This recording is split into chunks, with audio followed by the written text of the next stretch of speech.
Nelson ম্যান্ডেলার খুব বিখ্যাত একটা উক্তি আছে। আপনি কতদিন ধরে কোচিং করান? রেগুলার কেন খেলো? বড় হয়ে ক্রিকেটার হব তার। 26 বছর চলছে। আর যদি ক্রিকেটার হইতে না পারো?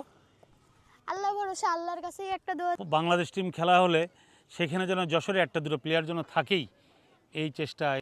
আমার হচ্ছে পড়তে ভালো লাগে না খেলতে? আরিয়ান, খেলতে বেশি ভালো লাগে, পড়াশোনার পাশাপাশি ক্রিকেটও খেলি। প্লেয়ারদেরকে বেশি বেশি তাদের গেম খেলার সুযোগ তৈরি করে দেওয়া। তাহলে বেটার পারফরম্যান্স। এই ব্যাটসম্যান, তোমার নাম কি? আবিলের পড়তে ভালো লাগে না খেলতে?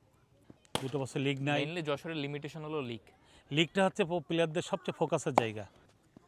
তাহলে পড়ালেখা বাদ দিবা? তুষার ইমরান, সৈয়দ রাসেল, হাসানুজ্জামান ঝরু, এরা ন্যাশনাল টিমে খেলছে।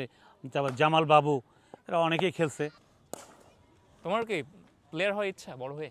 হ্যাঁ, আচ্ছা, তোমার ফেভারিট প্লেয়ার কে?